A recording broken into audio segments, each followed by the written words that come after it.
അപ്പോൾ നിങ്ങൾ സുവിശേഷം ഏകുകയാണ്. സുവിശേഷം വായിക്കൊണ്ട് അത് സംശയമുള്ളവർക്കാണ് നമ്മൾ സാക്ഷ്യങ്ങൾ കൊടുക്കുന്നത്. അതുകൊണ്ട് എന്തുമാത്രം സാക്ഷ്യമാണെന്ന് ബേബിയില്ലേ, നമ്മുടെ മിനി യോഹന്നാൻ ഡൽഹി, അവരുടെ ജീവിതം തീർന്നില്ല. ഭർത്താവിന് ഷുഗർ രോഗം, പണിക്ക് പോകാൻ പറ്റണില്ല. അതുപോലെ തന്നെ അയാൾക്ക് തൈറോയിഡ്, വീട്ടിലിരിപ്പാണ്. മിനിയുടെ ജോലി പോയി. ഒരു ഹൗസിൽ പോലും ഹോം നേഴ്സ് പോലും ജോലി പോലും കിട്ടണില്ല. അങ്ങനെയൊക്കെ കടങ്ങൾ പെരുകി വാടക താമസിക്കുന്നു. അപ്പോഴും ഇവളെന്ത് ചെയ്യണത്? അങ്ങനെയാണ് ഇവർക്ക് കൃപാസനത്തിൻ്റെ ലിങ്ക് കിട്ടിയത്. പിന്നെ എന്താ ചെയ്തിരിക്കണത്? പിന്നെ ഇരുന്നുകൊണ്ട് സാക്ഷ്യങ്ങൾ കേട്ടുകൊണ്ട് ഇരിക്കാം. സാക്ഷ്യം കാണിച്ച് സാക്ഷ്യം കേട്ട് അവസാനം ഓൺലൈൻ ഉടമ്പടി എടുത്ത്, നമുക്കറിയാമല്ലോ, നമുക്ക് ലൈറ്റേക്കാൻ്റെ പേർ റിക്വസ്റ്റൊക്കെ അമ്മ തരുമ്പോഴും ഓൺലൈൻ ഉടമ്പടി തരുമ്പോഴും എല്ലാവരും എന്നോട് ചോദിച്ചായിരുന്നു, ഇത് നമ്മുടെ മറ്റേ തീർത്ഥാടന ഉടമ്പടി പോലെ വർക്കൗട്ട് ചെയ്യുവാന്ന്. ഇപ്പോഴതിൻ്റെ അതേപോലെ വർക്കൗട്ട് ചെയ്യണം. നേർച്ച വസ്തുക്കൾ ഇല്ലെന്ന് മാത്രമേ ഉള്ളൂ. ഒരു മനുഷ്യൻ തീരാൻ പോകണമെന്ന് കണ്ടു കഴിഞ്ഞാൽ അവന് അമ്മ മാതാവ് നീട്ടിയിട്ടിരിക്കണ കച്ചിത്തുറുമ്പാണ് ഈ സംഭവം. ഓൺലൈൻ ഉടമ്പടിയും തീർത്ഥാടന ഉടമ്പടി. ഇവിടെ തീർത്ഥാടന ഉടമ്പടി എടുത്തിരിക്കണേ. തീർത്ഥാടന ഉടമ്പടി കിട്ടിക്കഴിഞ്ഞാൽ ഉടനെ തന്നെ ആ മാതാവ് അത് പാലിക്കണേ. തീർത്ഥാടന ഉടമ്പടി എടുത്തു കഴിഞ്ഞ ശേഷം പിന്നെ ഇരുന്നുകൊണ്ട് സാക്ഷ്യം കേൾക്കും. പിന്നെ എന്ത് ചെയ്യും? ഉടമ്പടി ധ്യാനം കേൾക്കും. ഈ രണ്ട് സംഭവം കേട്ടാൽ മതിയല്ല. ഉടമ്പടി ധ്യാനം, ഉടമ്പടി സാക്ഷ്യവും കേൾക്കുമ്പോൾ തന്നെ നമ്മൾ വിശ്വാസം നിറയും. ഇത് കവിഞ്ഞ് മറ്റുള്ളവരിലേക്ക് കൊടുക്കാൻ നേരത്ത് ദൈവത്തിൻ്റെ വക്താവായി നമ്മൾ മാറും. ദൈവത്തിൻ്റെ വക്താവായി നമ്മൾ മാറുമ്പോൾ ദൈവത്തിൻ്റെ വക്താവിനെ സംരക്ഷിക്കാനുള്ള ബാധ്യത ആർക്കാണ്? ദൈവത്തിന്. വേറെ പ്രശ്നമൊന്നുമില്ല, സിമ്പിളാണല്ലോ ഇത്. നിങ്ങളിത് സാക്ഷ്യം കേട്ടും ഉടമ്പടി ധ്യാനം കൂടി കഴിയുമ്പോൾ നിങ്ങൾ വിശ്വാസം നിറഞ്ഞ് നിങ്ങൾ അത് മറ്റുള്ളവർ കൈമാറും, ദൈവത്തിൻ്റെ വക്താവായി മാറും. അപ്പോൾ ദൈവത്തിൻ്റെ വക്താവിനെ സംരക്ഷിക്കാനുള്ള ചുമതല ആർക്കാണ്? ദൈവത്തിനാണ്. അതുകൊണ്ട് ദൈവം സംരക്ഷിക്കും. അവൾക്ക് നല്ല ശമ്പളമുള്ളൊരു ജോലി കൊടുത്ത അമ്മ ഞെട്ടിപ്പോവും. അതായത് വീട്ടിൽ വരുന്നവരെല്ലാം കടക്കാരാണെന്ന് പറഞ്ഞില്ലേ, കോവിഡിനാണ് ഞാൻ ഏറ്റവും കൂടുതൽ നുണ പറഞ്ഞതെന്ന്. അങ്ങനെ അതായത് നുണ പറയാതെ ജീവിക്കാൻ പറ്റാത്ത കണ്ടീഷനിലായി. കാര്യം എന്താണ്? ക്രിസ്തു അത്രയും അവളിൽ നിറഞ്ഞിട്ടില്ലായിരുന്നു. ക്രിസ്തു നിറഞ്ഞു കഴിഞ്ഞപ്പോഴേ വിഷയം മാറും. പിന്നെ എന്താണ്? പിന്നെ നുണ പറയത്തില്ല, സത്യം പറയത്തുള്ളൂ. ഉള്ളതുപോലെ പറയും. എന്താണ്? ബാക്കി കർത്താവ് നോക്കട്ടെന്ന് പറയും. എൻ്റെ നുണ കൊണ്ട് തന്നെ ഞാൻ സംരക്ഷിക്കേണ്ട കാര്യമില്ല, കർത്താവിനെ സംരക്ഷിക്കട്ടെ. അപ്പോൾ അതാ വിഷയം. ആളെ വ്യത്യാസം വന്ന് ഇതാണ് ഈ ആൾക്കാർക്ക് ഉണ്ടായിരുന്ന വ്യത്യാസം എന്ന് പറയണത്. ഇത് നിങ്ങൾ വളരെ ശ്രദ്ധിച്ചെടുക്കണം. അതുകൊണ്ടാണ് ധൃതിക്കൊന്നും ഉടമ്പടി ചെയ്യരുത്. പ്രാർത്ഥിച്ച് ഭംഗിയായിട്ട് അതൊരു സബരിയ പോലെ ആകണം. എന്നുവെച്ചാൽ വളരെ ശ്രദ്ധയോടെ ഒരു ബലിദാനം പോലെ വരണം. നമ്മുടെ ജീവിതം തന്നെ ദൈവത്തിന് പറ്റുന്ന രീതി പുനഃക്രമീകരിക്കുന്ന ഒരു പ്രക്രിയയാണത് ഉടമ്പടി. അതിൻ്റെ അകത്ത് അച്ഛൻ പറഞ്ഞ് അതൊരു 3 ഫേസ് പ്രോജക്റ്റാണ്.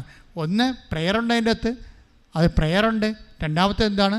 സുവിശേഷ കൈമാറ്റമുണ്ട്. മൂന്നാമത്തത് എന്താണ്? ജീവകാരുണ്യ പ്രവർത്തനങ്ങളുണ്ട്. ഇതെല്ലാം ഉള്ള വേറെ ഏത് പ്രാർത്ഥനയുണ്ട്? വേറെ ഏത് പദ്ധതിയുണ്ട്? ഇത് 3 ഫേസ് പ്രോജക്റ്റാണ്. അതുകൊണ്ടാണ് ഇടിവെട്ട് സാക്ഷികൾ നടക്കാൻ കാരണം ഇതാണ്. ഇപ്പോൾ ഇതെന്താ? ഇപ്പോൾ നമ്മൾ നേരത്തെ പറഞ്ഞ പെൺകുട്ടിയുടെ അതായത് ബിൻസി ജോഷുവ, ഈ ആത്മഹത്യയുടെ സാക്ഷ്യമാണ് പറക്കണത്. പക്ഷേ അത് പറന്നില്ലായിരുന്നെങ്കിൽ പറക്കാൻ സാധ്യതയുണ്ടായിരുന്നത് ബിൻസി ജോഷുവ. എനിക്കിഷ്ടപ്പെട്ടത് ബിൻസി ജോഷുവയുടെ സാക്ഷ്യമാണ്. എന്താ പ്രശ്നം വെച്ചാൽ ഇവൾ ഉടമ്പടി എടുത്തിട്ട് ഉടമ്പടിയുടെ ബ്ലെസ്സിങ് എങ്ങനെ ഒരു ബ്ലിസ്ഫുൾ ആന്തരികതയാണ്. അതായത് അവൾ പ്രഗ്നൻ്റ് ആവും. പ്രഗ്നൻ്റ് ആയി കഴിയുമ്പോൾ ഡോക്ടർ പറയും, ഇത് സ്കാൻ ചെയ്ത് കഴിയുമ്പോൾ കൊച്ചിന് 4 ഹൃദയത്തിൽ 4 അറയില്ലേ, അതിൽ 2 അറയില്ല. ചുങ്ങിയിരിക്കുകയാണ്. ഉള്ളതില്ലാത്ത കണക്കാണ്. പിന്നെ 2 അറയാണുള്ളത്. അത് വർക്കൗട്ട് ചെയ്യുന്നില്ല. അതിൻ്റെ ചില നാളികൾ ജാമാണ്. അപ്പോൾ കുട്ടി അകത്ത് കിടന്ന് മരിച്ചതുപോലെ കിടക്കുകയാണ്. അപ്പോൾ കുട്ടി ശ്വസിക്കണത് അമ്മ ശ്വസിക്കുന്നത് കൊണ്ട് അമ്മ എടുക്കുന്ന ഓക്സിജനാണ് കുട്ടിക്ക് കിട്ടണത്. അതുകൊണ്ടാണ് ഇപ്പം കുട്ടി വയറ്റിൽ ജീവനുള്ളതുപോലെ കിടക്കണം. അപ്പോൾ ഡോക്ടർ പറയും എത്രയും വേഗം തന്നെ അബോർട്ട് ചെയ്ത് കളയണം, അല്ലെങ്കിൽ നിങ്ങളും ചത്തുപോകുമെന്ന് പറയും. അപ്പോഴേ ഈ ബിൻസി പറയും, ഇത് ഞങ്ങളായിട്ട് അതിൻ്റെ മേൽ കൈവെക്കത്തില്ല ഡോക്ടറെ. ഈശോ അത് മരിച്ചു കഴിഞ്ഞ് ഈശോ എന്താ വെച്ചാൽ ചെയ്യട്ടെ, വിളിക്കട്ടെ. അതാണ് വിശ്വാസത്തിൻ്റെ പ്രകടനം എന്ന് പറയുന്നത്. അത് നിലപാടാണ്. വിശ്വാസം എന്ന് പറഞ്ഞാൽ നമ്മൾ എന്തെങ്കിലും വിളിച്ച് പറഞ്ഞല്ലേ, അതൊരു നിലപാടിൻ്റെ ഭാഗമാണ്. ഈ ബിൻസി ജോഷുവയുടെ നിലപാടെന്ന് പറയുന്നത് ഈ കാലഘട്ടങ്ങളിൽ ഞാൻ കേട്ട ഏറ്റവും നല്ല നിലപാടിലൊന്നാണ്. എന്ന് വെച്ച് കഴിഞ്ഞാൽ ഞാൻ അത് എൻ്റെ വയറ്റിൽ കിടക്കുകയാണ്, കൊച്ചു മരിച്ചു കിടക്കുന്ന പോലെ കിടക്കുകയാണ്. അപ്പോൾ ഡോക്ടർ പറയുന്നത് നിങ്ങൾ ഈ കുട്ടിക്ക് എന്തെങ്കിലും വന്നാൽ ഞങ്ങളുടെ ഹോസ്പിറ്റലിലാണ് അതിൻ്റെ കേട്, ഹോസ്പിറ്റലിൻ്റെ പേര് പോകും, അത് ഞങ്ങൾക്ക് ഇറങ്ങിത്തരണം. അപ്പോൾ ഈ ഗർഭിണിയെ അവർ ഇറക്കി വിടും. അതാ സംഭവം.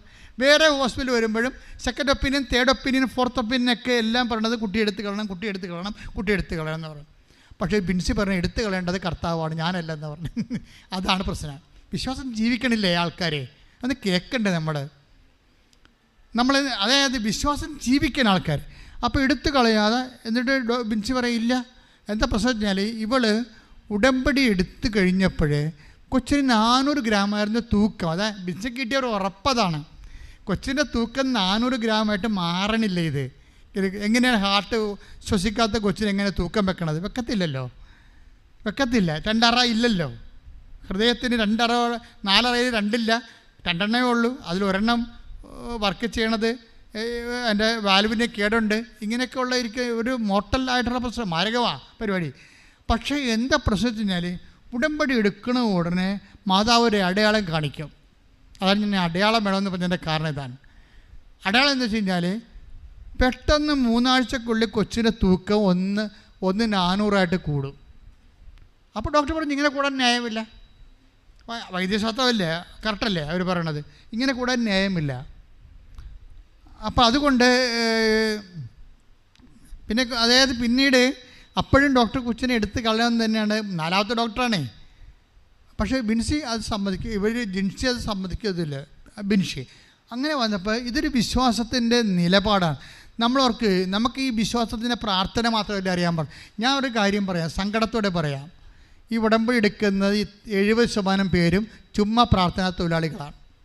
ചുമ്മാ ഏതെങ്കിലും ഇഷ്ടത്ത് മുഴുവനുണ്ട് പ്രത്യക്ഷ പ്രാർത്ഥന ചൊല്ലി ഒപ്പിച്ച് പോകുന്ന ഭിക്ഷാന്തികൾ, അനുഗ്രഹത്തിൻ്റെ വറ്റിപ്പഴപ്പ് ഭിക്ഷാന്തികളാണ്. നിങ്ങൾ അങ്ങനെ ഇത് വർക്കൗട്ട് ചെയ്യത്തില്ല.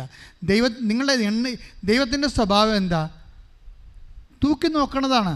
ഞാൻ നിന്നെ തൂക്കി നോക്കി, നീ ഭാരം കുറഞ്ഞവളായി കാണപ്പെട്ടു എന്ന് പഴയ നിയമത്തിൽ. പുതിയ നിയമത്തിൽ ഈശോ പറയുമ്പോൾ നിങ്ങൾ അളക്കുന്ന അളവുകോല് കൊണ്ട് നിങ്ങൾക്കും അളന്ന് കിട്ടും. അപ്പോൾ ദൈവത്തിനെ അളക്കാൻ പോയാൽ നിങ്ങൾ ഉടമ്പടി എടുത്തിട്ട് പഴയ ആൾക്കാർ തന്നെ നിലനിൽക്കാൻ പോയി കഴിഞ്ഞാൽ ഇത് വർക്കൗട്ട് ചെയ്യത്തില്ല. ഇവൾ അങ്ങനെയല്ലേ, ഇവളെ വിശ്വാസത്തിൽ നിലപാടുള്ള സ്ത്രീയാണ്. അവർ കുറച്ച് കഴിഞ്ഞപ്പോൾ 8ാം മാസമായപ്പോൾ കൊച്ചിൻ്റെ തൂക്കം 3500 അപ്പോൾ ഡോക്ടർ പറയും ഇതിന് ഇനിയിപ്പോൾ 3500 ആയില്ലേ, ഇനിയിപ്പോൾ സിസേറിയൻ എടുക്കണമെന്ന് പറയും. സിസേറിയൻ. പക്ഷേ സിസേറിന് വേണ്ടി ആശുപത്രി പ്രവേശിപ്പിച്ച് ഇത് സംഗതി റിസ്ക് തന്നെയാണല്ലോ. ഹാർട്ടിൻ്റെ അതേ രൂപത്തിൽ പോവുകയാണ്, പഴയ രീതിയിൽ തന്നെ പോവുകയാണ്. ഇവളുടെ ഒറ്റ വിശ്വാസത്തിൽ നിൽക്കുകയാണ്. ഇത് അങ്ങനെ ആശുപത്രി കൊണ്ടുപോയി കഴിഞ്ഞപ്പോൾ കൊച്ചിനെ സിസേറിയൻ ചെയ്ത് എടുത്തു കഴിഞ്ഞപ്പോൾ അമ്മ പോയി. അമ്മയുടെ പോക്ക് എന്ന് വെച്ചാൽ 1% മാത്രം അമ്മയ്ക്ക് സാധ്യത, 99% കൊളാപ്സായി. അപ്പോൾ ഈ ജിൻസി പറയുന്നൊരു വാക്കുണ്ട്, എന്താണ്? എൻ്റെ ആത്മാവ് ദൈവത്തെങ്കിലേക്ക് പോകണത് എനിക്ക് കാണാമായിരുന്നെന്ന്. ആ സാക്ഷി നിങ്ങൾ കേൾക്കണം. എൻ്റെ ആത്മാവ് ദൈവത്തെങ്കിലേക്ക് പോകണം എനിക്ക് കാണാമായിരുന്നു. അതിശീഘ്രം അങ്ങോട്ട് മുന്നോട്ട് പോകുമ്പോൾ അമ്മയുടെ കൈകൾ, മാതാവിൻ്റെ കൈ വന്ന് എന്നെ കടന്നു പിടിച്ചു, എന്നെ തിരിച്ചു വലിച്ചുകൊണ്ട് വന്നെന്ന്. ഞാൻ കണ്ണു തുറക്കുമ്പോൾ ഞാൻ വേറൊരു ആശുപത്രി കിടക്കും. Hallelujah, hallelujah, hallelujah. യേശുവേ ആരാധന. Hallelujah, hallelujah. മഹത്വം, മഹത്വം, ആരാധന, ആരാധന. ഈ സാക്ഷ്യമാണ് ഇന്നത് ഈ ആഴ്ചയിലെ ഏറ്റവും ടോപ്പ് സാക്ഷ്യം. അത് മറ്റേ സാക്ഷ്യം അതുപോലെ തന്നെയാണ്. പക്ഷേ ഇതെന്ന് പറയണത് മരിച്ചുപോയ ഒരാളെ ആത്മാവിനെ തിരിച്ചു കൊണ്ടുവരുന്ന മാതാവിൻ്റെ കൈകൾ. ഞങ്ങളെപ്പോഴും ഡിസ്കസ് ചെയ്യുമ്പോൾ, ഞാനും ആത്മീയ കാര്യങ്ങൾ സംസാരിക്കുമ്പോൾ ഞങ്ങളുടെ സഹപ്രവർത്തകരുമായിട്ട് പ്രധാനപ്പെട്ട സഹപ്രവർത്തകർ ഞാൻ പറയും, അമ്മയ്ക്ക് ആത്മാവിൻ്റെ മേലും അധികാരമുണ്ടെന്ന് പറയും. കാര്യം എന്താണ്? ഭൂസ്വലോകങ്ങളുടെ രാജ്ഞിയാണവർ. അതാണ് അവർ മുട്ടിത്തെരിപ്പിക്കപ്പെട്ടവരെ ധ്യാനിക്കാൻ പറയുമ്പോൾ രാജാധികാരമല്ലേ. ഭൂമിയുടെ മേലും സ്വർഗത്തിൻ്റെ മേലും രാജാധികാരമാണ്. ഭൂസ്വലോകങ്ങളുടെ മേൽ രാജ്ഞിയായി മുട്ടിത്തെരിപ്പിക്കപ്പെട്ടവന്മേൽ ധ്യാനിക്കുക എന്നല്ലേ പറയണത്. അതാണ് നമ്മൾ ധ്യാനിക്കണത്. കത്തോലിക്കൻ ധ്യാനിക്കണതിലാണ്. എന്താണ്? ഭൂസ്വലോകങ്ങളുടെ മേൽ രാജ്ഞിയായി മുട്ടിത്തെരിപ്പിക്കപ്പെട്ടവന്മേൽ രാജാധികാരമാണ് ശരിക്കും. അതുകൊണ്ട് തന്നെ നിൻ്റെ ജീവൻ നഷ്ടപ്പെട്ടാൽ അതിൻ്റെ കർത്താവിന് നിനക്ക് സമയം നീട്ടിത്തരാൻ പറ്റും. അത് അമ്മയുടെ മാധ്യസ്ഥത്തിൽ ഈ ആത്മാവിനെ തിരികെ കൊണ്ടുവന്നിട്ട് അമ്മയുടെ ശരീരത്തിലേക്ക് ആ പഴയ സ്ഥലത്തേക്ക് കൊണ്ടുവരുമ്പോൾ കണ്ണ് തുറന്ന് നോക്കുമ്പോൾ വേറെ ഒരു ഹോസ്പിറ്റലാണ് ഇവർ നിൽക്കുന്നത്. ആ കൊച്ചിനെയും കൊണ്ടുവന്ന് സാക്ഷ്യം പറയുമ്പോൾ ഈ കൊച്ചിനെയാണ് 4 ആശുപത്രിക്കാർ കൊല്ലണമെന്ന് പറഞ്ഞത്. ഇവരുടെ ഒരൊറ്റ വിശ്വാസത്തിലാണ്. ഈ വിശ്വാസം ഇങ്ങനെ ശക്തമായത് കാരണമാണ് മരിച്ചിട്ടും ഇവരെ തിരിച്ചുകൊണ്ട് വരണത്. എൻ്റെ മക്കളെ, വിശ്വാസത്തിൻ്റെ ശക്തി എന്ന് പറയണത് അതാണ്.